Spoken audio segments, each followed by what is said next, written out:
para que esto quede como registro para nuestros estudiantes. Primero recordarles, bueno, agradecer a todos los que están aquí y también a los que están en la sala, sé que hay algunos que están ahí en la universidad.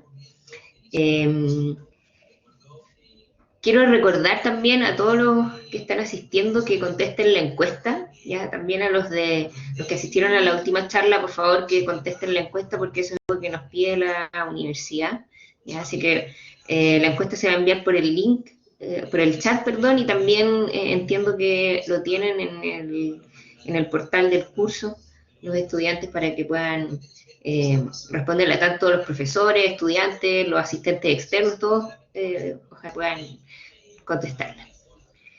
Bien, vamos entonces a dar inicio a esta novena conversaciones materiales.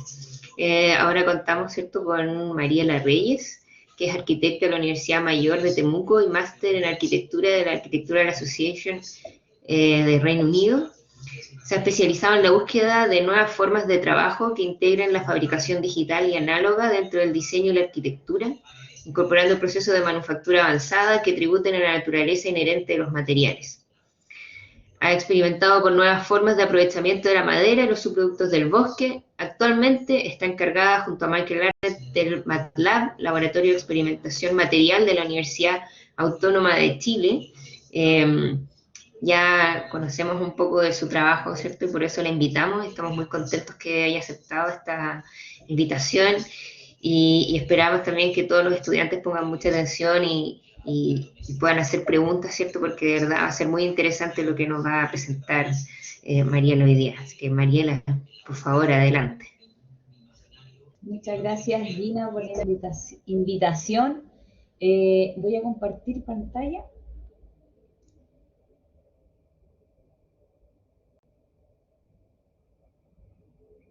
¿Se ve? ¿Cierto?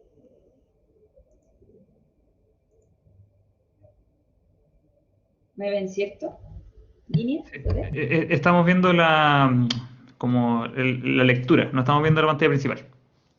Perfecto. Vamos a cambiar.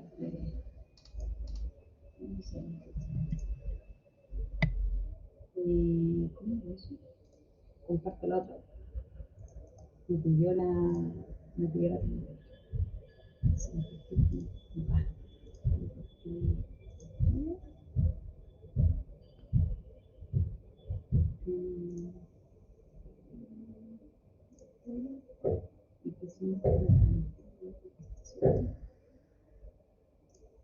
A ver, ahora, tú me dices sí. ¿No? ¿Ahí sí? No, seguimos viendo la...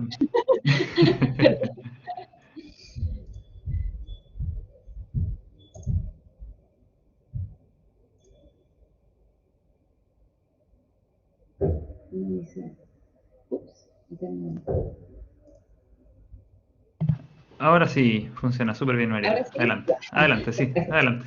El problema de tener dos pantallas, disculpen. Bueno, primero que todo, muchas gracias por la invitación. Generalmente las últimas invitaciones que me han hecho ha sido para hablar de robots, máquinas y solamente tecnología, y creo que ahora me gustaría compartir un poquito más, algo un poquito más amplio que eso, y algo que me motiva, no solamente porque es parte del trabajo que estamos haciendo acá en la Universidad Autónoma como laboratorio, sino que tiene que ver con mi estudio y donde me formé en Inglaterra, que básicamente es lo que me apasiona, lo que me motiva y lo que me hace querer diseñar todos los días. Así que muchas gracias también por la oportunidad. Bueno, la charla se llama Madera, Origen y Futuro, pero se basa en el fondo, les voy a estar mostrando un poco acerca de mi experiencia en JUCPAR, y también le puse una especie de subtítulo que dice Identidad, Lugar y Materia. O sea, siempre que, como les dije anteriormente, me han invitado bastantes veces a hablar de tecnología y de robótica, pero muchas veces se queda fuera de esa conversación el rol que tiene el material en la arquitectura, en el diseño y la importancia que es a la hora de construcción de identidad y sobre todo de construcción del lugar.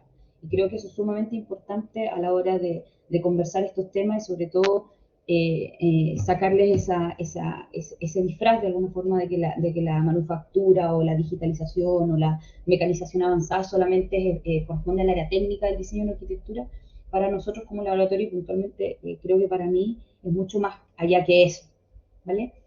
Entonces, vamos a partir con unas pequeñas reflexiones, quizás me va a desviar un poquito el tema, pero creo que es necesario para poder...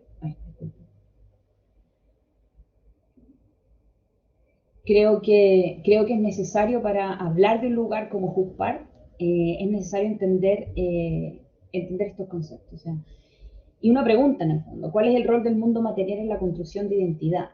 ¿Cuán importante es ampliar el campo de estudio de los materiales y no solamente entendiendo su implicancia constructiva, sino que entendiendo su implicancia temporal, su significancia, sus procesos, y no solo una representación pixelada en un render en el fondo, o una lista muy seca y muy concisa en una especificación técnica en un proyecto. ¿Cómo saltamos de eso? ¿Cómo logramos entender el material más allá que un tecnicismo, de alguna forma? ¿Qué queda después de la identidad? Dice Koolhaas. ¿Qué queda después de que arrancamos la identidad? Lo genérico, ¿cierto? Y de hecho es una de las cosas que no solamente afecta a la construcción de nuevas ciudades y del crecimiento de las ciudades, ¿cierto? Y los nuevos asentamientos, sino que también afecta a cómo nosotros estamos construyendo técnicamente y materialmente nuestras viviendas. O sea, lo genérico ha tomado lugar, lo genérico tiene una razón de ser de por sí, obviamente, y lo comprendemos, pero también ha llegado la pérdida de identidad y la pérdida de asociación con el material táctil que nos rodea desde nuestras viviendas e incluso mucho más allá dentro de los objetos, el diseño de objetos de lo que nos rodea cotidianamente, ¿cierto? Entonces, ¿qué hace una forma arquitectónica pertenecer a un lugar y que a la vez no haga pertenecer a quienes habitamos? Esto parece ser una pregunta mucho más detallada de arquitectura que de una charla material, pero creo que la construcción de nuestro entorno es material. No vivimos en maquetas, vivimos en materia. Y creo que es importante conversar del rol de ella en esto. ¿Qué hacemos para seguir construyendo no lugares y construir lugares? Pero entonces cuando hablamos del concepto de lugar, también, ¿qué definimos nosotros por lugar? En el fondo? ¿Y qué quiere decir la palabra lugar? Obviamente nos referimos a algo más que un punto en el mapa, un punto en la geografía, o incluso mucho más que un relieve propiamente tal. Nos referimos a una totalidad formada por elementos tangibles, que tienen materia, que tienen sustancia, que tienen forma, que tienen leyes físicas, que tienen color, que tienen textura. Esta es una foto, obviamente, porque el tema de la presentación va a ser Juspar, una foto de una de las porciones del bosque Juspar, donde básicamente veo todo eso, no solamente veo madera acá, sino que veo un árbol, donde no solamente veo el palo de Sodimac, sino que veo un árbol en su naturalidad y en su forma de posarse en el terreno, etc. Obviamente cuando hablamos con los conceptos de identidad, hablamos de lo local, hablamos de lugar y hablamos de materia, lógicamente lo primero que se nos viene a la cabeza es la arquitectura vernacular. ¿Por qué? Porque como principio fundamental es definida como una sinergia entre estos conceptos. O sea, ¿qué es lo que es lo vernacular? Es lo que pertenece, es lo que tiene identidad, que es lo que la arquitectura vernacular es esa arquitectura que posee identidad, que posee arraigo con lo local, que posee una definición del lugar en sí mismo y que posee un entendimiento material desde la localidad. Entonces, no podemos analizar o querer llegar en el fondo a analizar las nuevas arquitecturas sin entender cómo es la arquitectura vernacular y cómo ha sido desde siempre. Acá uno de los ejemplos que a mí voy a mostrar solamente uno para explicar la idea, pero antes de entrar a Juspar, que me parece sumamente claro. Por ejemplo, estos son asentamientos indígenas en Camerún, donde se levantan, a lo más probable que ustedes ya los conozcan, pero se levantan viviendas hechas con arcilla, con tierra, pero que su tipología constructiva y su desarrollo incluso tectónico, la superficie del material responde a una necesidad puntual que tiene que ver con la forma en que el agua cae y erosiona las viviendas. Entonces, en el fondo, acá hay no solamente una elección de utilizar un material local, sino que utilizar una técnica, un conocimiento técnico transferido por generaciones, que se repite incansablemente y se va perfeccionando, para cumplir una necesidad funcional. ¿Y dónde está la belleza? Justamente está en eso. Entonces, muchas veces cuando se habla de arquitectura vernacular, muchas veces se habla de las geometrías vernaculares, los techos a dos aguas por la estética, lo que significa un techo a dos aguas, pero creo que el concepto de la vernacularidad va más allá de eso y tiene que ver con el proceso y el entendimiento de cómo una obra arquitectónica se relaciona a su contexto, cómo logra el material relacionarse con tu contexto, las tipologías constructivas y obviamente el habitante del lugar. Y esto tiene mucho que ver con lo que vamos a ver ahora. Material y lugar. Básicamente para mí eso es justa. Y acá hay una frase de Germán del Sor que a mí me gusta mucho, que yo la interpreto un poco a mi manera, no sé si será porque me gusta mucho. Dice, la arquitectura recibe lo que hay como regalo, sin echar de menos lo que falta, colaborando incondicionalmente con lo inevitable. Básicamente, la arquitectura o el buen desarrollo de buena arquitectura recibe lo que tengo como un regalo, como algo que yo no juzgo. Yo tengo lo que tengo y desarrollo mi arquitectura con lo que existe, sin echar de menos lo que falta, no queriendo más que los ojos pueden ver o mis manos pueden alcanzar o tocar. Y obviamente colaborando incondicionalmente con lo habitable, que tiene que ver con las leyes físicas, con las necesidades de nuestro entorno y con lo que la arquitectura tiene que ser en el lugar. Y para mí eso representa mucho lo que es Hook Park. Para los que no conocen, Hook Park es un campus satélite de la Architectural Association que tiene sede en Londres. Este es el único campus fuera de la sede de Londres. Y es un campus son 142 hectáreas en la provincia de Dorset, al suroeste de Inglaterra. Es un bosque antiguo, posguerra, y antiguamente era un lugar de caza hasta los años 40. Y actualmente, desde el año 2002 hasta la fecha, ha sido parte, es propiedad en el fondo de la Architectural Association y se ha transformado en un centro de experimentación material con infraestructura donde los alumnos van, estudian, no solamente van a desarrollar prototipos dentro de la carrera de pregrado, sino que también Hook Park ofrece estudios de posgrado y yo estudié uno de los programas que se llama Design and Make.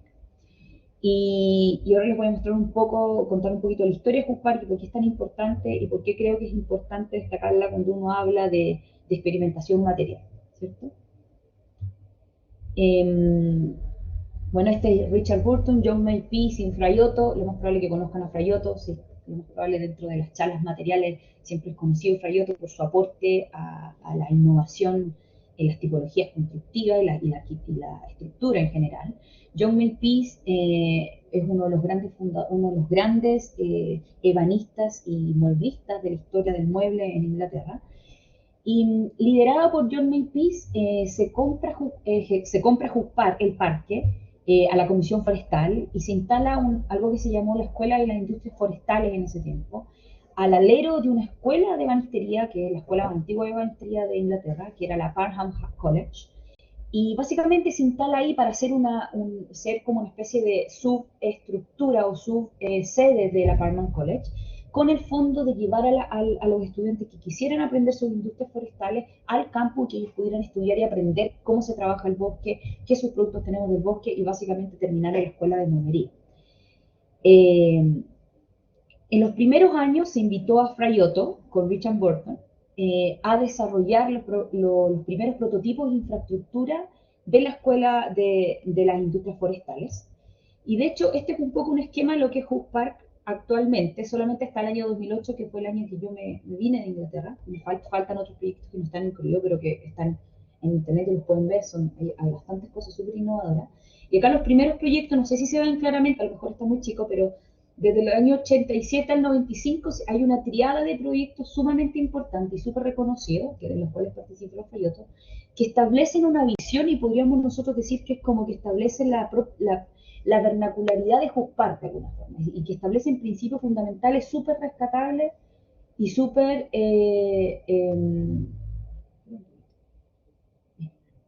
rescatables y súper atingentes incluso hasta ahora.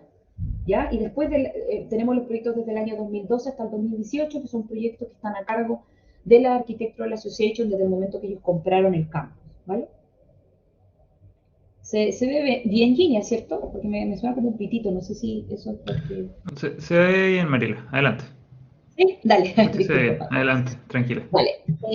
Entonces, este proyecto en el año 87 es el proyecto Prototype House, que lo hizo Fra Giotto, lo diseñó Fra Giotto, en conjunto obviamente con otros arquitectos y el equipo de la Farnham College.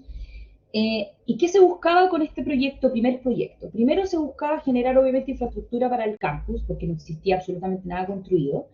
Y segundo, se buscaba prototipar nuevas visiones o nuevas formas de construir posibles viviendas en la zona rural de Inglaterra. En el fondo, cómo a través de un prototipo yo también genero infraestructura. Eso ha sido básicamente la tónica de Hook Park durante todos sus años. O sea, se experimenta con una obra, pero esa obra también cumple el rol básico de generar infraestructura al campo.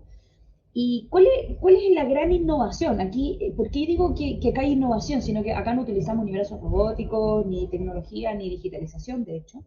¿Pero por qué es tan importante? Porque plantea algo súper atingente hoy en día, la utilización de recursos forestales de bajo costo o de casi desecho, algo que estamos hablando ahora con todo el tema del cambio climático, estamos volviendo a pensar en estos principios, y esto está en el año 80, ya pasaba en este campus. Se utilizaron acá thinnings son los raleos forestales que se cortan entre no sé cada cuántos años del bosque, ahí no me manejo bien, pero lo que sí son los raleos de alguna forma es corridas de árboles que se van cortando para permitir que otros árboles crezcan mejor. O sea, es parte del manejo forestal normal de cualquier bosque. Y de hecho no solamente lo producen ellos, los producen todos los bosques manejados sustentablemente y de hecho también los que no son manejados sustentablemente también los producen. O sea, estos árboles que son de secciones muy angostas y son muy largos, generalmente se van para leña o para generación de chips, para otro tipo de subproductos. Pero Frayotto dijo, ¿qué hacemos con esto? Tiene obviamente un potencial estructural, porque es un árbol, y de hecho Ginny ahí me podrá complementar, un árbol al mantener en el fondo su sección circular, mantiene toda su integridad estructural también, cuando no hay ningún corte del grano, entonces tenía mucho potencial. Y ellos dijeron, ok, vamos a hacer un prototipo de esta vivienda con esta madera que es de desecho. Y lo más innovador que tiene este prototipo es que utilizaron la madera a tensión, de alguna forma, siendo que la madera normalmente no la consideramos para ser un material que funciona bien a tracción. Y esa es una de las líneas investigativas de Hook Park que ha tratado de investigar no solamente con este proyecto, tratar de buscar todo el potencial de la madera, del árbol. Y acá, obviamente, ustedes ven acá los pesos, se amarraron las látiz, que se llama, o estas vigas de cubierta, para permitir el correcto posicionamiento y generar la tracción en los puntos de la cumbrera y en el borde. Ahí los vemos. También aquí está la innovación en cómo nosotros logramos hacer estas uniones. En ese tiempo no habían la complejidad de uniones que nosotros ahora encontramos en el mercado, no sé, por las rotoblasts, etcétera, donde uniones que casi que tenemos la solución hecha para todo. En ese momento se creó una unión que permitía la tracción desde el final de la pieza, aquí, no sé si ven mi cursor, no lo sé. Y en el fondo ahí se generó una unión in situ y que se experimentó y se prototipó ellos mismos y lograron un súper buen resultado y el edificio está ahí sin ningún problema desde esos años. Luego en el 89, también liderado por Frayotto, se diseñó lo que es el workshop de Hook Park, que es donde yo estudié y los prototipos que yo hice fueron realizados en este gran espacio, en esta gran estructura como una ballena. Y se utilizó básicamente la misma técnica. Utilicemos esta madera que hay mucha, que es barata, que la estamos botando, que está botada en el bosque. ¿Cómo le damos un uso y lograrnos salvar una luz impresionante? Esto aparte que es espacialmente exquisito, también salva estructuralmente de forma muy inteligente la luz necesaria. ¿Ya? Y lo que se hizo acá, bueno, acá vemos una vista de la estructura sin revestir, y se utilizó básicamente, se extendieron las vigas, o sea, los fittings, con un sistema de encolado con resina también y con tela. Y de hecho eso ha resistido por todas estas décadas y todavía sigue en pie. Y acá hay algo súper importante como de mencionar que tiene que ver con el aprendizaje material dentro de los procesos de diseño. Estos diseños, si bien eran concebidos en papel y preconcebidos con una idea, todos fueron mutando en relación en el momento que estos fueron llevándose a cabo, básicamente. Y ahí hay una lección súper importante de aprender con nosotros que estudiamos arquitectura o que enseñamos arquitectura, que tiene que ver con que el material tiene un tiempo, tiene un proceso. El material no es un material de lista de catálogo que tú lo aplicas al final del diseño. El material tiene que intervenir y siempre va a intervenir en la lógica del diseño y no solamente en la lógica estructural, que es como lo más obvio, sino que en la lógica en cómo diseñamos y qué somos capaces de diseñar. En este momento, ¿qué se estudió primero? Se estudió la flexibilidad del material, cuál es la composición espacial que logro obtener cuando doblo este material, y esto es un prototipo que quedó puesto antes, esto se hizo antes de instalarlo de atrás de alguna forma, pero y eso dirige el diseño, y eso establece reglas con las cuales yo diseño, y eso es lo interesante en estos ejemplos. Y de hecho una de las tallas que me contaban ahí la gente que había participado en ese proyecto en esos años, era que mientras iban poniendo estos arcos y armando estos arcos, se les fueron secando, porque obviamente cortaron la madera, se fue secando, y ya los últimos arcos de acá, por ejemplo, cuando terminaban una bóveda, ya no se podían flectar y se quebraban. Entonces, aprendieron que en el fondo, si se trabajaba con esa madera, había que irlos cortando de a poco a medida que los fueran instalando. O sea, no se trata solamente de trabajar con madera seca, sino que saber cómo trabajar una madera que quizás no es la típica madera que encontramos en las barracas. También después, en el 95, y este es el tercer proyecto de esta triada que les comentaba, que lo llevó Cullinan Studio, que es un proyecto un poquito más avanzado, no lo voy a decir así, un proyecto más, con un nivel de determinación un poquito mejor, un poquito distinto, porque tenía que desarrollar un interior para visitantes. Entonces estos eran unos dormitorios con baños, y que del encargo era que tuviera que tener cubierta verde, por ende tenía requerimientos estructurales un poquito mayores, y se desarrolló básicamente una versión 3 de este sistema, que es doble, como una especie de grilla, básicamente entrecruzada a 90 grados, ¿ya? Y un poquito animal.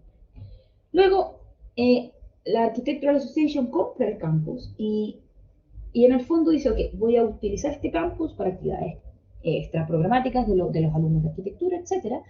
Y durante los años 2012 al 2014, obviamente instaló un máster que se llama, que es el Master Design and Make, y tiene una versión máster en ciencias y máster en arquitectura, donde los estudiantes principalmente lo que hacen es, a través del prototipar en situ, aprenden e investigan acerca del material y acerca del diseño. Antes de esto, creo que lo compraron en el 2005, antes del 2012 solo funcionaba para visitas de como los viajes de taller, por decirlo así, y ciertos prototipos fueron realizados en el bosque, algunos, pero no como con infraestructura tan grande. Acá yo puedo dividir estos proyectos que están acá como en dos, un poco. El de 2012 al 2014, y después del 2014 hasta el hoy.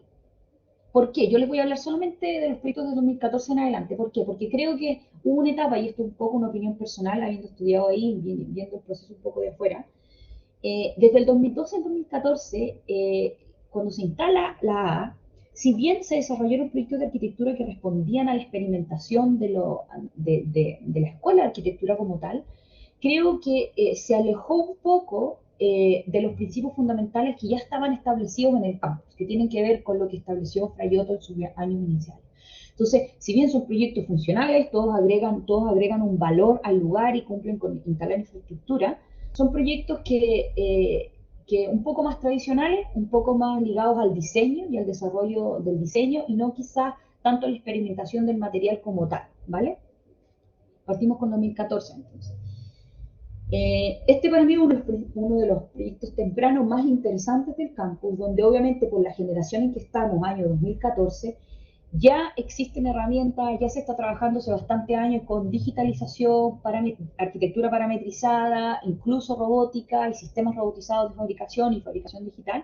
Por ende, la A lo que hace es traer esa tecnología que tiene actualmente en Londres al campus, y se desarrolla con un grupo de alumnos un seasoning shelter, que es una cubierta para el secado de la madera, y se trabaja con madera de haya. O sea, ok, utilizamos tecnología, pero también utilizamos madera local. Y la madera local, la madera principal que hay en Juspar es haya.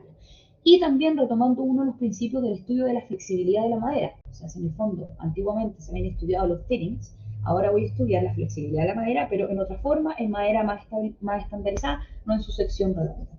Y aquí se empieza como a colar un poco estos principios que yo hablaba al principio, que tienen que ver con la vernacularidad. O sea, la vernacularidad no necesariamente tiene que ver con tipologías constructivas que carezcan de procesos tecnologizados. O sea, en el fondo tenemos claro que la primera tecnología fue una piedra. La tecnología no tiene que ver con una máquina, la tecnología tiene que ver con innovación y con un cambio en cuanto para lograr un propósito, ¿cierto? Y resolver un problema. Esa es la tecnología. Entonces, para mí hay procesos de vernacularidad distinguibles y reconocibles dentro de los nuevos proyectos de Juspar que se amarran a esta noción de lugar, que fue establecida en el fondo con los grandes como Freyot.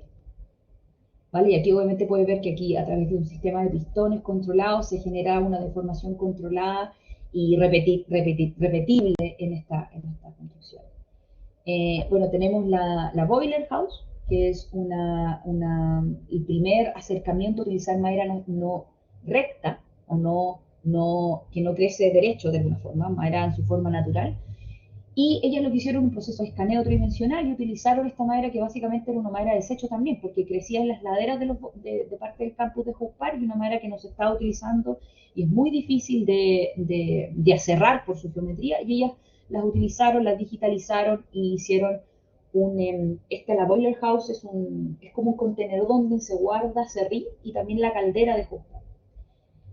Luego tenemos uno de los proyectos emblemáticos, que probablemente algunos ya lo hayan visto en Vicin o en las plataformas de arquitectura, que es el Gucci Barn, que es un proyecto que hizo mucho revuelo, no solamente por utilización de mecanización robótica como primera vez en Hope Park, sino que por su innovador concepto. En la misma lógica de volver a mirar los principios sustentables de qué es lo que es el bosque y qué material me entrega el bosque, se buscó este material, que es un material de bifurcación, es una bifurcación de un árbol, que hay mucho y que tiene muy bajo valor, porque básicamente el tronco se va a serrío para sacar tablas de madera, y las ramas, si son muy angostas, se van a chips o a leña. Entonces lo que hizo este equipo de estudiantes fue catastrar básicamente un número importante de bifurcaciones en el bosque que cumplían ciertas características de ángulo, creo que eran 30 grados como mínimo. Catastraron muchísimas, y luego a través de un proceso de diseño paramétrico, con ayuda de Grasshopper, etcétera, y codificación, se encontró la mejor disposición estructural de estas piezas, y básicamente lo que se hizo es que se cortaron solamente las piezas que era necesario cortar. O sea, de ese catálogo de 150 árboles solamente se cortaron estas piezas de la página. Después, obviamente, se utilizó, como ya les mencioné, un brazo robótico para esculpir y para hacer las uniones, y aquí también era necesario recurrir a digitalización y escaneo tridimensional. Y nuevamente vemos esta mezcla entre tecnología y materia y pertinencia al lugar, que es lo que me llama mucho la atención de lo que hace Hope Park en general y que sigue siendo. ¿Vale? Y así es el galpón, es una estructura que parece un esqueleto como un dinosaurio, y aquí en este barn se guarda biomasa, ya acerrín, básicamente todos los procesos forestales. Y bueno, aquí también podemos reconocer dentro de esta geometría un potencial estructural bastante grande. Pues ustedes saben que para poder hacer esta geometría, una bifurcación en madera laminada, tú requieres lo más probable que una conexión bastante potente para lograr mantener la integridad de la estructura, pero la naturaleza nos entrega aquí algo que ya está hecho y que funciona y que tiene mucho potencial. Otro proyecto súper interesante, también recogiendo los principios fundamentales, es estudiar la madera a tensión. Esto fue un grupo que hicieron un techo a tensión con piezas de 30 milímetros de sección, 30 por 30, y también prueba el nuevo concepto de poder volver a mirar la madera como un material que tiene muchísima más potencialidad que lo que vemos ahora en el mercado y lo que vemos como la gente lo usa, los arquitectos están diseñando. Hay mucho más potencial. Hay mucho potencial que todavía queda por descubrir y por utilizar. Ahora, como para cerrar dentro de los proyectos de Hope Park, este es el proyecto que me tocó participar como estudiante, me tocó liderar el equipo de diseño, era un grupo éramos 6 arquitectos que lo diseñamos en conjunto, y el encargo era desarrollar un esqueleto para una estructura de una librería, una pequeña librería para el campus. Por ende, el grado de terminación del proyecto debía ser un poco mayor a lo que teníamos en la Prototype House o en el workshop. Por ende, nos exigieron, y fue parte de las bases, ok, hay que hacerlo con madera laminada, barata, pero laminada en sí. Entonces aquí incluimos una tecnología que no había estado utilizada en el campus, que era la laminación, y se planteó básicamente, y también tomar uno de los principios fundamentales, que era desarrollar un techo a tensión. No sé si se ve mucho en el dibujo, perdón, pero son 2 cuerpos, 2 esqueletos que sostienen en el fondo un techo a tensión. Acá un poco los primeros esquemas estructurales sumamente básicos de lo que debía ser el esqueleto. Y nosotros desarrollamos como equipo uno de los esqueletos, esperando en el futuro se desarrolle uno de los otros. Estas fueron las maquetas anteriores a la fabricación. Se desarrollaron 15 componentes planares de madera laminada, una mezcla de CLT con glulam.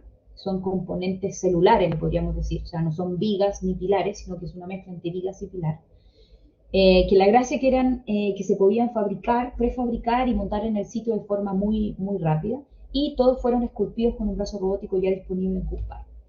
Acá estamos cuando pusimos básicamente el esqueleto en el sitio, lo recubrimos con plástico porque la generación de estudiantes después a la mía desarrolló el cerramiento del edificio. Y ahí está cuando, antes que los chicos empezaran a trabajar en el cerramiento, ahí se pueden ver las piezas de viga, estos componentes laminados con las uniones en las piezas mayores, ¿cierto? Y acá hay algo súper importante. Mucha gente cuando ve este proyecto ve y dice, pero ¿por qué esas geometrías tan complejas? Como que de alguna forma se aleja un poco lo que Hook Park venía haciendo antes. Pero hay que recordar que este edificio tenía unos requerimientos estructurales inmensos. O sea, en el fondo creo que eran 30 metros de expansión entre un lado y otro, donde estos dos esqueletos de madera pequeñitos debían sostener y debía tirar. Entonces la carga de tensión en el fondo era muchísima, por ende la madera que había que poner en este esqueleto era muchísima. Y y también la técnica que utilizamos, que era una mezcla de CLT con glulam, básicamente en las piezas en los miembros de la base y de acá de arriba, no sé si ven mi cursor, eran piezas de glulam, pero en las esquinas, en todas las esquinas, eso básicamente se unía los granos de la madera y transformaba una especie de CLT en las uniones, como una especie de fingerplan. Entonces, esta unión requería una masa adicional y de hecho a eso se debe todos estos aumentos de masa en la esquina y todos estos dibujos que ustedes ven acá son los ir y venir y el feedback con los ingenieros. O sea, esto se diseñó a mano y después se pasó directamente a un modelo y al robot. Acá lo pueden ver en detalle, eso es la configuración a mano, donde cada unión tenía que tener una masa suficiente y por ende el porqué de la geometría tan compleja. Se utilizó, como ya les conté, un sistema de brazo robótico para el esculpido de estas piezas, para cortar los sobrantes, que de hecho eran muy pocos, ahora lo van a ver. Ahí se ve el laminado de las piezas, sino que aquí todas las piezas van en una dirección y acá se juntan y por ende acá hay un poco de leftover o un poco de material sobrante y se esculpe con el brazo robótico. Acá en la izquierda ven una foto donde en realidad el material sobrante es bastante poco. Otra más del robot, trabajando en una sierra de banda que también fue parte también se prototiparon especialmente para este proyecto, se generó esa sierra para este proyecto. Y todo el trabajo que hay detrás de trabajar con la mecanización robótica. O sea, al igual que tú tienes que entender un formón, tienes que lograr entender un robot para poder diseñar con él. Acá también una cosa no menos importante de mencionar es que también había un feedback. Lo mismo que les pasaba a Frayotto cuando tenían que doblar estas piezas del gallo, había un feedback en la fabricación y en el diseño, acá también, o sea, había muchas instancias donde el robot no podía llegar a lo que yo estaba diseñando y tenía que haber un feedback entre quien mecanizaba y me decía, oye, ¿sabes qué? Hay que cambiar los radios, hay que modificar, y eso es lo interesante de los procesos educativos que tienen Cuspar, donde no solamente es diseño, sino que es fabricación. Acá vemos piezas montadas y ya llevándolas al sitio se tuvo que lijar muy poquito porque la sierra de banda deja un acabado bastante fino. Y ya montando en sitio el proyecto acá, cuando ya la próxima generación logró la generación de estudiantes, que también hay 2 chilenos ahí, diseñaron este cladding, esta cubierta. Y acá una cosa que vale la pena mencionar también es que se hizo un escaneo LIDAR del esqueleto y se comparó con el modelo tridimensional y creo que fueron 5 milímetros que fallamos. Y ahora el proyecto en sí. Estas son otras fotos que muestro en el interior. Es un proyecto el que me tocó participar que tiene otro nivel de sofisticación, se puede decir, un proceso mucho más laborioso, pero que va en la misma línea de la investigación del campo que tiene que ver con utilización y puesta en valor del recurso del material. O sea, ¿qué tenemos acá? Nosotros tenemos un material de bajo valor que con la incorporación de tecnología tiene mucho más valor, no solamente Pino, sino que es un espacio arquitectónico, es un desarrollo desde la estructura arquitectónica para el interior del espacio, y creemos que eso es una apuesta de valor agregado. Y ahora, súper cortito, porque creo que estamos medio atrasados ya. Bueno, estos son otros proyectos que también, volviendo a pensar en cómo utilizar la madera en su sección rectangular, o sea, rectangular, circular, pero con la utilización de brazo robótico. También acá hay un proyecto que desarrolló Michael Arnett con el cuidador del campus, que esto también lo hicieron robóticamente. Y esta es una de las fotos que yo siempre muestro porque nos inspira demasiado, y sé que varios estudiantes de UPAR los han inspirado, en cómo nosotros podemos volver a pensar qué es lo que es un material factible o no para diseñar. Nosotros no podemos pensar que la lista de materiales se acaba en Sodimac o en ICI o en una barraca, sino que hay muchos materiales y hay muchos componentes materiales que nos entrega el bosque, que están sin explorar, que están sin estudiar, que no los pensamos a la hora de diseñar, y que antiguamente sí se hacía. Esta es una lámina de la arquitectura naval, donde lo que se hacía básicamente es ir con un patón cortado en un cartón, en ese tiempo no era cartón, pero un pedazo de madera, para buscar las piezas, para desarrollar las piezas precisas para hacer los botes. O sea, las quillas, las piezas, y se categorizaba básicamente bosque en relación al uso propiamente tal, y se utilizaba básicamente todo el bosque. Acá hay un proyecto personal que partí en la arquitectura, que lo terminé acá en Temuco en el MATLAB, que es utilización de una madera de bifurcación, siguiendo la misma línea de investigación de Pucpar, utilizando escaneo tridimensional y mecanizado robótico, y básicamente lo que se hace es eso: sacar la parte que tiene el menor valor, laminarla. Pasó por un proceso de fabricación análoga también, de carpintería tradicional. Acá vemos. También se dobló con vapor, etc. Y esto es una silla prototipo, que es parte de una investigación que nosotros le llamamos Material Domestication, es como la domesticación del material. Y busca eso, busca poner en valor madera de desecho con el uso de tecnología, apostando por nuevas identidades, una nueva valoración por el contexto local, por el material que tenemos a nuestro alrededor, y las nuevas posibilidades que nos entrega, básicamente. Eso, bueno, acá hay un poco de impresión 3D acá que hicimos para prototipar partes de los asientos, escaneo tridimensional de vuelta para ver en el fondo las deformaciones que había surgido. Esa silla me la traje de Inglaterra y la terminé acá, entonces se movió bastante en el trayecto, y acá parte de otro prototipo, que es una mesa con la misma tela. Eso. Y bueno, un poco terminaron con las cuatro hitos o cuatro lineamientos que tenemos nosotros como laboratorio acá en la Universidad Autónoma, que tiene que ver con tradición, con tecnología, innovación y sustentabilidad. Y que están inspirados obviamente en nuestro pasado, tanto yo como Michael Arnett, que dirige el laboratorio conmigo. Él trabajó en Pucpar, yo estudié en Pucpar, y creo que esas cosas nos inspiraron, nos siguen inspirando para pensar el material desde ese foco. Esa sería mi presentación. Muchas gracias. Bueno, ese es el bonus track, como me llevé ese tronco en un árbol muy chiquitito. El tras bambalinas, ¿o no? El tras bambalinas que ocurre. Vale. No, y ese auto es un auto chiquitísimo, muy chico. Sí, no, Ginny, adelante. Te veo ahí con el micrófono. Adelante, Ginny. No, en verdad solo quería felicitar a Mariela por lo que nos presentó. Muy interesante. Invitar a los estudiantes a que hagan sus consultas. Si tienen preguntas.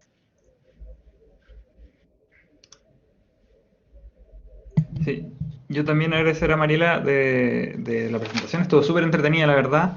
Y bueno, mientras esperamos a ver si alguien tiene alguna otra consulta, preguntarte en realidad cómo ha sido la experiencia de traer todo este aprendizaje y como, bueno, toda esta aventura, digámoslo así, porque creo que es más eso, ¿no? Es como una aventura muy entretenida. ¿Cómo esto lo trasladas ahora a tu situación actual en Temuco? No sé si nos pudieras relatar un poquito al respecto. Mira, ha sido súper loco porque no fue hace tanto, bueno, ahora ya han pasado más años, pero yo siento que ha pasado extremadamente rápido. Yo me vine saliendo del máster, hice un curso de mueblería en una escuela de botes, no sé si parece que te lo había contado, también en Inglaterra, porque quería tener los dos lados, quería aprender un poco de robótica, pero también quería entender cómo el material se trabaja con las propias manos, y creo que en esa búsqueda me encontró este ofrecimiento de venir a establecer un laboratorio de la autónoma, y aceptamos con eso, con Michael Arnett, que está aquí en Tras Bambalinas también al lado mío, un poco con, con entender que lo que pasa allá en Jucpar es también lo que pasa en muchas regiones y en muchos países, sobre todo en un país como Chile. O sea, el, estos bosques que hayan ahí, o sea, nosotros tenemos mucho más bosques. O sea, en el fondo la gente valoraba muchísimo, muchísimo el bosque de Jucpar, pero yo decía, se mueren acá, se mueren en lo que tenemos nosotros. Entonces, obviamente tenía sentido y hacía sentido traer algo de esto acá, con esa reflexión. Obviamente que acá son otras las problemáticas, son otros los desafíos, son otras las escalas, son otras las inversiones también de las universidades para lograr establecer este tipo de tecnología, pero de poco nos hemos ido abriendo camino. Actualmente con el laboratorio apostamos por traer un poco de tecnología, sobre todo robótica, pero también estamos armando toda la tecnología que es análoga, básicamente para complementar lo robótico y entregar un laboratorio que esté abierto a los alumnos y a las colaboraciones con otras universidades, donde trabajar justamente esto. O sea, el material desde el material, el diseño desde el material. ¿Escuchan? Claro, claro. Pero Entonces, entonces, básicamente esto está, creo que tú nos contabas el otro día, como para tal vez complementar esto, que sí, esto no, ¿cuánto tiempo lleva el laboratorio? ya, mira, no, yo llegué, bueno, el laboratorio se inaugura el 2019 en diciembre. O sea, lleva todo el año pandémico y este año medio pandémico.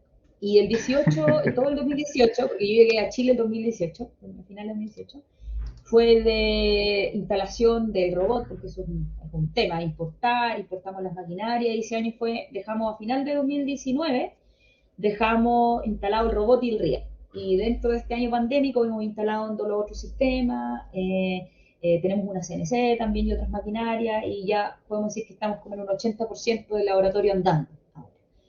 Partiendo con algunas cosas experimentando algunas cosas también. Pero somos, sí, súper nuevos. O sea, es un laboratorio que establece ahora hace súper poquito. Somos Claro. dos, yo y Mike. No hay nadie Claro. más.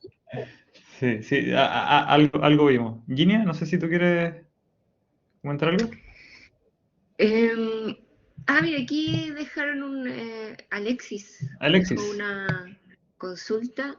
Entiendo que pueden prender micrófono, ¿no? Bueno, yo la puedo leer. Sí, Dice, ¿qué posición, valoración o importancia le brindas al dominio computacional para empujar el diseño? ¿Cuál es tu mirada crítica de ello en el pregrado? mira, yo me fui, bueno, yo salí de la escuela en el 2013, donde obviamente alcancé a aprender, era muy perita en BIM, en Revit, todo ese tipo de cosas. Llegué allá y obviamente acá nosotros usamos mucho SketchUp, no sé qué pasa con las otras universidades, pero acá en el sur es mucho SketchUp, poco Rhino, recién algo de Grasshopper, etcétera. Yo llegué sin saber absolutamente nada a un máster donde me exigían todo.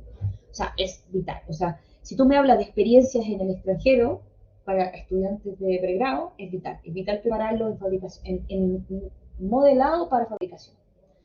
Y no solamente por la experiencia en el posgrado, básicamente, sino que porque les genera una flexibilidad a la hora de diseñar. Y yo creo que eso no siempre significa una pérdida de control en el diseño. Yo nunca he dicho que hay que dejarlo a mano. O sea, para mí, yo paso de la mano al Rhino y al Grasshopper. O sea, creo que esa triada es vital. Y de hecho, los ejemplos que yo se lo mostré, todo el diseño de esos marcos yo lo hice a mano, con un lápiz y un papel, y iban al ingeniero y después yo los modelaba y Mike parametrizaba los patrones de mecanizado. Pero es vital el conocimiento, por lo menos el conocimiento de cuáles tecnologías existen, cuáles son las plataformas, y introductorio sí es necesario. Y hay carencias en la mayoría de las escuelas. Yo hablo desde las escuelas que conozco hacia el sur, particularmente. Creo que es vital. Sí, bueno, yo... Pablo, por favor, Pablo, adelante. adelante. Hola, voy a encender la cámara para... Hola, ¿qué tal? Hola, Pablo. Hola, Mariela. Oye, yo soy profe también en la San Sebastián, y primero que todo quiero felicitarte por tu exposición, me pareció alucinante, de principio a fin. llena de estímulos intelectuales para poder hacer innovación en academia, pero también para volver a mirar alrededor. Yo en este momento también estoy semi-radicado en el sur, de hecho estoy cerca de Temuco, y no dejo de pensar cada vez que voy por carretera qué es lo que tenemos a la mano. Y me encantó esa manera con la cual tú partiste tu presentación, porque tendemos a mirar o tendemos a esperar que este conocimiento llegue desde más allá, o desde, digamos, desde unas fronteras que también de alguna forma están, no voy a decir capturadas, pero hay algo de eso por la industria de mayor escala. Entonces, hay una cadena que por un lado acerca, pero por otro lado también aleja la innovación de las comunidades que pueden vivir, por ejemplo, en ámbitos rurales, o por ejemplo de las personas que producto de la pandemia han decidido, y yo formo un poco parte de eso, salir de la ciudad y volver a vivir un poquito en un contexto un poquito más rural. Entonces yo quisiera preguntarte, o más bien conversar, más que una pregunta tan focalizada, ¿cómo percibes tú ese vínculo, ese diálogo que se puede establecer entre un mundo académico que lidera o que abre caminos para desarrollar nuevos conocimientos con mucha innovación, como es el caso de lo que tú presentaste en Inglaterra, versus el feedback que tiene que venir desde las comunidades o desde los territorios más interiores para generar una nueva vernacularidad o una nueva vernacularidad, como en algún minuto lo han descrito Eduardo Rojas o Jorge Ló, con ellos, con la obra que ellos han hecho en Chiloé. Entonces, preguntarte si es que tú lo viste eso en Inglaterra o si conoces experiencias en otras partes en que se junten, se acerque el requerimiento y el acervo cultural con el conocimiento nuevo que en la academia se pueda generar. O sea, mira, gracias por la pregunta y creo que esa es bueno, da para un seminario eso, es cómo acercamos esos dos mundos. Yo creo que aquí el rol los cumple las universidades, o sea, no, bueno, yo también sé que parte de ese rol lo debería cumplir las grandes industrias que son las que manejan nuestros bosques, si estamos hablando de madera. Pero creo que el desafío está en la academia, quienes han logrado invertir y traer, por ejemplo, este conocimiento. Ni siquiera es un conocimiento que yo replique, tienen que ver con nuevas visiones en el fondo, que tienen que adaptarse y tienen que amoldarse a lo que yo tengo en lo local, ¿cierto? Pero creo que eso es fundamental, porque a nosotros nos pasa que queremos ser ese laboratorio que esté abierto a la comunidad, que comunidades, que emprendedores, que gente que tenga una visión de la explotación material, de su mismo material que tiene alrededor, pueda acercarse a nosotros y decir, ok, sabes que tengo esta idea, no va a tener la tecnología, a lo mejor no va a tener el conocimiento, pero tiene una idea, tiene un empuje y quiere desarrollar algo en conjunto. Creo que eso y los laboratorios de fabricación deberían tener ese rol, o no solamente los laboratorios, la academia en general, debería cruzar esa barrera de lo académico y lograr servir a quienes tenemos alrededor. O sea, en el fondo, si el material y el mundo material viene de lo local, también viene su usuario. Entonces, en el fondo, debemos recoger ambas cosas, creo yo. Juspar hace algo súper bonito respecto a eso, o sea, de hecho es un campus abierto, sigue siendo un campus que toda la comunidad puede entrar. Y de hecho cuando se hacen cambios de planificación dentro del mismo campus, participa la comunidad. Obviamente eso no es lo mismo que lo que estamos hablando ahora, pero creo que sí, que ese es el camino que debería pasar, sobre todo en regiones, sobre todo en universidades con sedes regionales. ¿Cachai? O sea, debería tener ese rol. Debería yo saber cuáles son los focos materiales de mi región, quiénes están produciendo, quiénes están diseñando en mi región y generar un agente de cambio ahí. Creo que sí. Súper. No sé si te respondí. Sí, como tú muy bien dices, da para un seminario, entonces, más que tener seguramente una respuesta súper precisa, es abrir el tema. Estamos en una fase muy preliminar de lo que pueden ser estos diálogos y necesarios diálogos para que a lo mejor se genere una nueva vernacularidad que y no entenderla solamente en su acepción más romántica Exacto, claro. de un arraigo y que las cosas tienen que seguir siendo como han sido históricamente o atávicamente, más bien, sino que con innovación también traer esto a un tiempo presente y de proyección futura, que es el título de tu presentación, por lo demás. Es que básicamente a veces la gente, claro, hay un romanticismo acerca de la idea de lo vernáculo, qué es lo que es vernáculo, cuáles son las tipologías vernáculas. De hecho, tú encuentras muchos libros de eso. Pero yo creo que la reflexión está en eso, en ir incluso a desglosar más allá, qué pasaba en esos procesos vernaculares. Tú sabes que la gente no cambiaba un diseño en 200 años porque no había una necesidad funcional de cambio.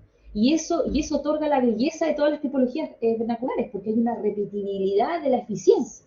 Entonces, esa idea, ahora que nosotros nos podemos saltar esos 200 años gracias a la tecnología, gracias a los testeos, gracias a todo, no necesitamos 200 años para que una tipología se afiance y logre esa perfección de lo vernáculo. No sé si me entiendo. O sea, ahora nos permitimos saltar ese ensayo y error, esa prueba de 300 años que sufrieron las tipologías de pueblos originarios, ¿sabes?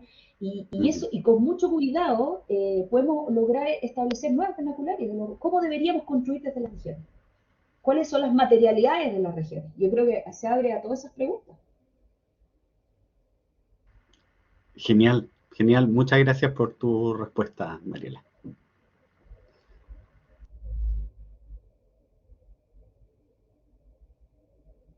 Ginny, no sé si tú quieres continuar con una pregunta.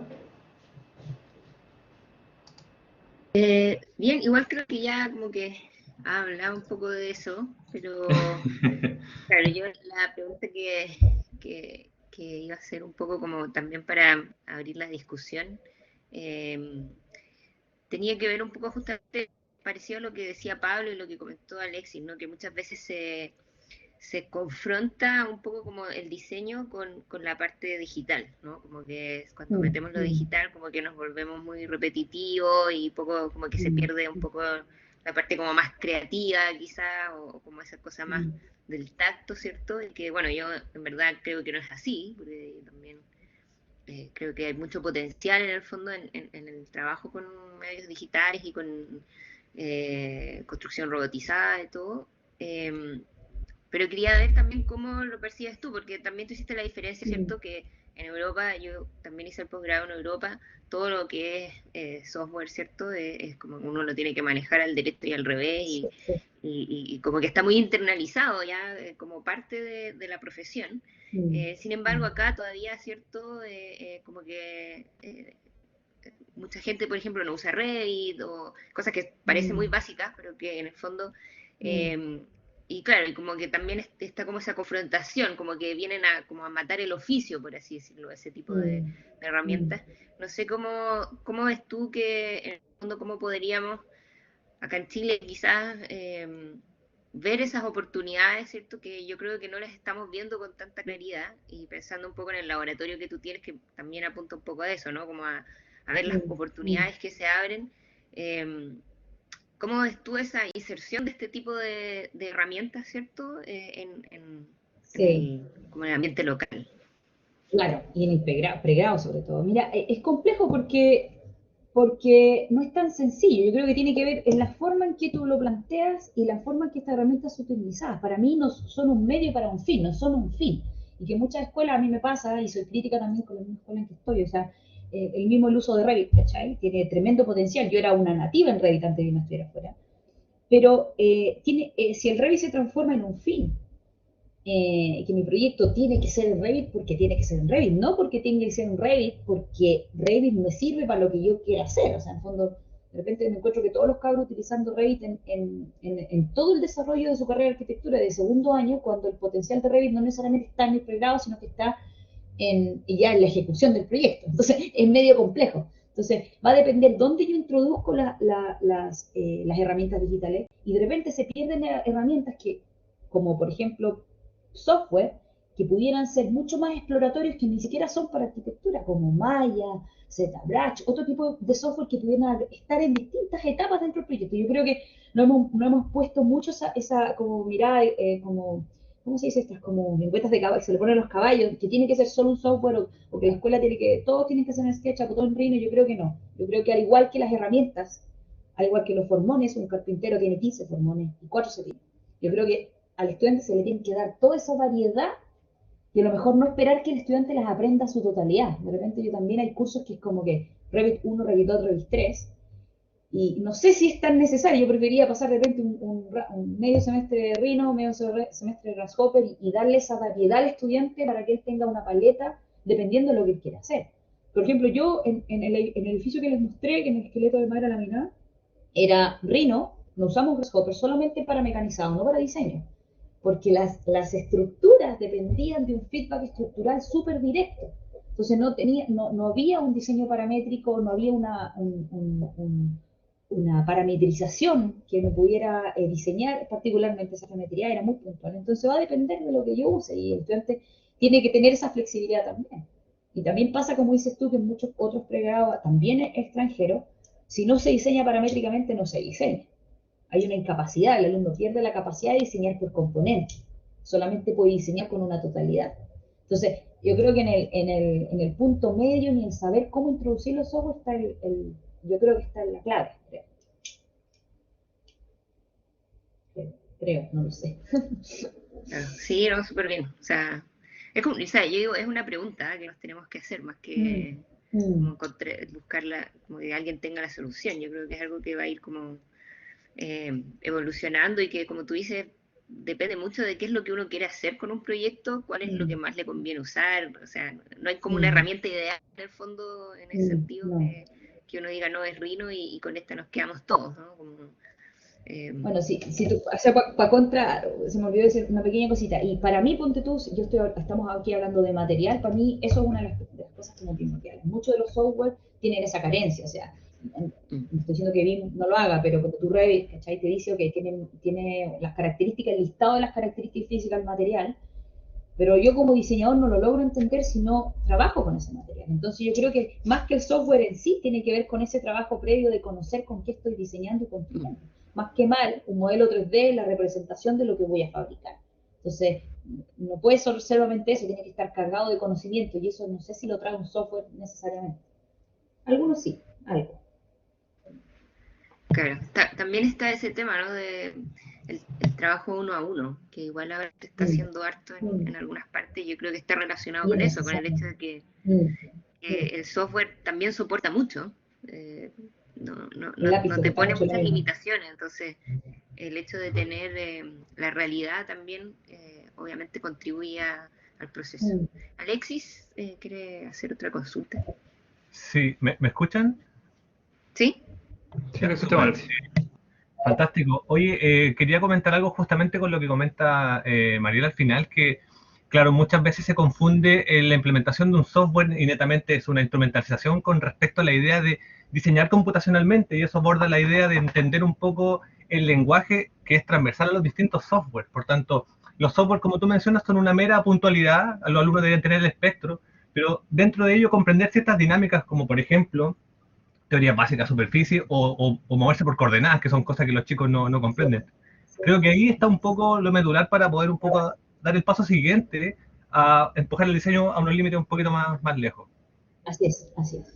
Concuerdo, completamente. Y de hecho, muchas veces yo me he preguntado, y en vez de repente, y Ramos, vamos a pelar las carreras aquí, pero, por ejemplo, ¿por qué los alumnos deberían tener, ponte tú eso, una base, que les den en el fondo una base para poder ellos tomar el software que ellos quieran? ¿Sí? Lenguaje de programación, por ejemplo, para Grasshopper, es esencial. Entonces, de repente estamos como apuntando como al final de la cadena, no al principio, muchas veces. Que yo personalmente, sin tal vez ser un experto en el tema, lo que me pasa, creo yo, es que se confunde y no se entiende, como decían ustedes, como decía Gini, que el software soporta mucho o que falta también ese trabajo uno a uno. Creo que no somos todos conscientes tal vez de que estas herramientas, sean digitales o análogas, lo que hacen es disminuir cierta especulación a un resultado. Entonces, finalmente, esa disminución de la especulación tiene que ver con saber también, si lo estoy haciendo digital, cómo funciona en la realidad. Finalmente es como tomar acciones, como te digo, para disminuir esa duda, porque finalmente el resultado conlleva una serie de, o sea, este mismo proceso que dices tú, que va desde la mano hasta el desarrollo, ¿cierto?, en algún software, cualquiera el que sea, desde SketchUp, el que sea, lo que son como accesos directos, ¿cierto? Como que aceleran procedimientos, como decías tú también, respecto al desarrollo de Brecha vernáculo, ¿no? temporal. Exacto, como que, porque ya no es tiempo y espacio, sino que es como espacio y velocidad, ¿no? Es como la velocidad de poder disminuir esa especulación respecto a qué va a suceder. Entonces, yo creo que tiene que ver un poco con eso, ¿no? Como que normalmente nos quedamos como que, es que no soy bueno para la computación, que es como la frase, ¿no? Es como, no sé, me cuesta ver WhatsApp, cosas por el estilo. Y lamentablemente, y creo que yo también, se cae un poco también en la ilusión del usuario, ¿no? Como creer que tal vez porque craqueas un programa o porque sabes hacer algo en el celular, ya eres alguien que sabe de digitalización, cuando en realidad no es así, es una ilusión del usuario porque detrás hay un misterio para ti. Entonces, finalmente eso yo creo que lo que requiere es como esta alfabetización de la digitalización y finalmente creo, para cerrar la idea, que cuando esa alfabetización es aplicada, empieza a entenderse como una disminución de esa brecha, esa especulación, para, como digo, entender que es una herramienta y no un fin. Es una herramienta, nada más que una herramienta. Y que de hecho que lo más importante que dijiste tú tiene que ver con acortar esa brecha. Esa especulación es básicamente el fin de todos los procesos de digitalización y disminuir el error y etcétera. O sea, es eso, sí. Claro, lo que los maestros carpinteros lo aprenden en muchos años y son muy veloces. Y lo tienen que hacer, y lo tienen que hacer 300.000 veces y 1000 veces. Y claro. Uno tiene la Bueno, cada oportunidad vez hay de... más, en cuanto al comportamiento material, obviamente cada vez hay más software, sobre todo que incluyen el comportamiento estructural, por ejemplo, y no lo sabes, donde puedes prever un montón de cosas. Pero, por ejemplo, nosotros queríamos hacer, yo cuando hice visilla, por ejemplo, me encontré con eso, o sea, cómo logro prever en el fondo la deformación de la madera con vapor. No podía hacerlo, no había ningún software que me permitía prever esa deformación porque es algo más solamente, no solamente estructural, tiene que ver con un proceso de transformación del material, por ejemplo. ¿Cachai? Entonces tuve que ir a hacerlo, lo categoricé, lo medí, lo metí en el software, etc. Y esos procesos son bastante interesantes. ¿Cuál es el feedback que tiene en el diseño? ¿Cuál es el feedback que tiene el aprendizaje del diseño? No es manufactura, la gente siempre que me invitan a hablar es como manufactura, no, porque la manufactura es para el diseño y va en pos del diseño. Y ese loop, ese loop. Claro, como el desafío en el fondo es cómo hacemos que esa idea que se entiende como linealidad termine siendo un círculo. O sea, que finalmente es un procedimiento, un ciclo. Claro. Y eso es súper interesante cuando pasa en laboratorios como que te ponen ambas cosas, ¿cachai? Que no solamente muchas veces en los Fab Lab, por ejemplo, son como el final de la cadena. Como que tú llevas eso, el proyecto está listo, prototipado, tú lo llevas al final y lo imprimes, ¿cachai? Aquí, por lo menos en el laboratorio, nosotros estamos más interesados en ese proceso que vuelve hacia atrás, o que hay itinerancia, hay falla. Yo prendo lo que el robot puede hacer y no puede hacer. O sea, es que el robot no se puede torcer en el eje 6 porque no logro cortar, por ende, yo tengo que cambiar mi curva. O no sé, o incluso ahora, por ejemplo, hicimos una mecanización para unos moldes de una capilla, unos moldajes de hormigón, y el arquitecto con quien estamos trabajando decía, pero los quiero, se puede hacer más liso. Y nosotros, es que la huella la deja el robot, no, me va a sumar, no sé, por 3 horas más de mecanizado. Bueno, lo dejamos así. Y el resultado quedó espectacular. O sea, se ve el robot en la mecanización. Entonces, ese feedback entre máquina, proceso, programación y diseño, creo que es algo que hay que reconocerlo, al igual que es reconocido en la arquitectura vernácula o en la carpintería, en la banistería, donde tú ves las marcas de formón, donde tú ves el proceso en eso. No estamos acostumbrados a verlo porque todo es tan perfecto cuando sale después del proceso mecanizado. Bueno, otro tema también, pero parte de lo mismo. Parte de lo mismo. Muy asociado a tu temática, se está ramificando de manera muy interesante. Perdón, tengo déficit atencional, me disculpa. No, está súper. Oye, bueno, nos estaba preguntando por interno porque tenemos a nuestros estudiantes en la sesión híbrida. Viene una foto ahí en la sala, tenemos a varios. Les damos un saludo y les agradecemos que incluso la sesión híbrida también esté prestando atención al respecto. El profe Claudio también que está por allá. Pero eso, no sé si Ginia, porque pregunté internamente, creo que no hay consultas, no sé si tú tienes alguna otra duda o para conversar con Mariela. No, yo creo que igual ya estamos en la hora, ¿no? Como que le hemos tenido aquí sí. todo rato. Pobrecito. No, yo estoy feliz. No hay problema. Bueno. David. ¿David? ¿sí? ¿Micrófono? Hola. Hola, David, ¿qué tal? Hola, los saludos desde Costa Rica. No, felicitar por la charla, es súper interesante. Tenía una consulta directamente para Mariela.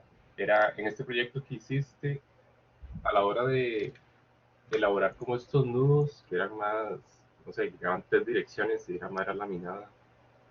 Como, ¿qué factor o qué grosor debe tener las piezas para que ese nudo en distintas Sí, dimensiones pueda soportar y no se claro, llegue a quebrar? claro. Bueno, eso depende obviamente de la realidad estructural. Recordamos que allá en Inglaterra no hay sismo, entonces la normativa de sismo es bastante básica y, o sea, sí la hay, pero no es como acá. Pero nuestro esqueleto estaba bastante sobredimensionado, la verdad, porque como era un esqueleto experimental, se diseñó con un factor bastante alto de sobredimensionamiento, pero voy a volver a las imágenes aquí a ver si a lo mejor te puedo compartir esa foto que estaba aquí. Es acerca de un 75% más de la masa. Cuando ese era como el requerimiento que los calculistas me mandaban a mí. Nosotros trabajamos con Arup en Inglaterra, donde nos pasaron a dos chicos que estaban haciendo su práctica, como los más chicos ahí, y fue espectacular la experiencia. Y claro, entre sus cálculos decían, ok, con 75% aumento de masa en esa unión del glulam, era suficiente para soportar la pérdida básicamente de continuidad en el glano, porque eso es lo que afecta en el fondo. En el fondo, al tener un CLT en ese punto, y teníamos un CLT de 5 capas, entonces, como eran 5 capas, tú perdías un 25%, no, un 75, algo así como un 75% de continuidad en esa unión. Entonces, por ende, había que agregar un 75% más de masa. Obviamente estaba sobredimensionado, pero más o menos era la lógica. Y dentro de esa lógica, yo esculpía manualmente dónde agregaba, cómo agregaba, y estos esqueletos se fueron transformando en unos bichos medio extraños, pero que tenían toda una razón de ser. Y no había necesidad de unir de manera transversal como con pines o clavos o pasantes Lo que de pasa madera. es que Lo que pasa es que en teoría, esto tiene que ver con un poco con el conocimiento de mueblista, el pasador de madera que cuando uno tablas de canto, lo que hace no es agregar rigidez a esa unión, o sea, la pieza unida, por ejemplo, no sé, una mesa, no resiste más porque tenga dowels, se llaman en inglés, ¿cómo se llaman? Tarugos, sino que lo que hace es localizar una pieza con otra y que en el momento del encolar eso no se mueva y genera una unión de cola mejor. Entonces, básicamente no hubo necesidad de eso, pero sí hubieron dowels verticales para localizar en planta las piezas, pero eso no tenía no tenía una injerencia estructural, sino que tenía que ver con lograr armar estos layouts de piezas complejas, que era bastante complejo. O sea, teníamos media hora para pegar cada pieza entre 6 alumnos y era una coreografía más o menos impresionante. Entonces había que tener una forma de localizar según las leyes. Y aparte que tenía un sistema como no tengo ese dibujo acá, por ejemplo, la capa 1 era igual a la 3 igual a la 5. Las capas entre medio tenían los granos en el otro sentido, cosa que para generar el CLT. Entonces era todo un proceso que requería cierta técnica, pero hecho manualmente, con prensas manuales, etc. Y mi última pregunta va más que todo como ya esta iteración de trabajar con el robot, cuando se busca como la elaboración de una nueva herramienta, por así decirlo, como en este caso que era como una sierra cinta que iba Sí, cortando, ahí se requiere mucho trabajo interdisciplinario, ¿cierto? Para, no sé, sí, ingenieros que lógico. O sea, sepan de de la hecho, máquina. sí. Sí. O sea, nosotros, por ejemplo, Michael Arnett, que es quien trabaja conmigo ahora programando el robot, él es arquitecto y autodidacta en robótica y seco, la verdad. Él trabajaba en el campus en ese proyecto y con la ayuda de un ingeniero también de planta que era encargado de todo el campus, con ellos entre ambos diseñaron y fabricaron los prototipos de las sierras circulares. Hizo uno más grande, donde las ruedas estaban más separadas, lo que permitía entrar más a la geometría, y después se tuvo que hacer uno bastante inferior, más pequeñito, que permitía entrar a los interiores. O sea, la herramienta y el diseño iban de la mano todo el rato. Y es lo que pretendemos nosotros poder lograr hacer acá también. Buenísimo, buenísimo. No, muchísimas gracias. Ahí estamos muy Gracias a ti. atentos al trabajo del laboratorio. De vida. Gracias, David, por tu consulta. Y insisto, no sé si hay alguna otra duda. Yo creo que siento que estamos aprovechando el tiempo de Mariela. No, todo el rato. ¿Sabes qué? Yo estoy súper contenta porque como estoy haciendo una charla, ahí están todas las máquinas apagadas. Entonces, como es un Ah, momento ok. de relax. Un momento de paz. Tengo que exigir que no esté nada funcionando y es entretenido, ¿no? Ya, vale, Es súper. entretenido también Cambia, acordarse de Hope Park también. claro. Me vuelvo a Sí, motivar. claro. Buenísimo. Pregúntame. Bueno, Mariela, estamos de verdad muy agradecidos y sabemos que tienes a Conce, creo, para el Sigradi, ¿cierto? Sí, el 12, ¿O no? sí. Sí, el El- 12 Ya. voy yo Bueno, el ahí 12 y vamos a va estar. Mike también. Creo que hay una jornada el día viernes, ahí va a exponer un poco como el lado de la robótica de esto, más que del diseño. Súper. Bueno, sí, Así también que nos dejamos pasado veremos. el aviso que Sí, el Sigradi, sí, pues ahí ojalá claro. podamos conocer en persona. Eh, y muy agradecido para nosotros con Pato, ¿cierto? Muy Mm. interesante la experiencia y el trabajo que tú nos has mostrado, así que de verdad te agradecemos y ojalá poder seguir colaborando más adelante. Excelente. Sí. Sí, que han invitado, vengan a vernos al laboratorio. Vamos a ir. Yo creo que en algún momento Invitado. con Ginia vamos a tomar un bus y con los Vamos a estudiantes aparecer que allá. quieran sumarse, vamos a ir para Estamos allá re lejos. y no, no, vamos a ir a conocer las máquinas. Podemos parar en la carretera si alguien le da hambre, pero está cerca. Así que alcanzamos a No llegar. está tan lejos, no está tan lejos. Sí. Excelente. No, muchas gracias, Mariela, también. Y de verdad, muchas gracias también por aceptar la invitación. Me imagino que como todos estamos así como full trabajo, pero de verdad, esta pausa para conversar yo creo que está súper buena y también es súper interesante lo que estás haciendo, lo que estás planteando. Así que, pero que también, y para cerrar, que se sepa que estas cosas se ocurren acá. Yo creo que Mm. cuando vi un poco lo que estabas haciendo, yo decía, oye, pero ¿en qué momento a 3 horas de Concepción esto está ocurriendo? ¿Por qué no estoy allá? Entonces, Sí, no. claro, Gracias por la invitación, gracias y siempre es un agrado, bueno, hablar de esto, de lo que me motiva, así que gracias. Gracias. súper bien. Gracias, Súper. Mariela. Bueno, y gracias también Súper. a los que asistieron, que ya hay algunos que se han ido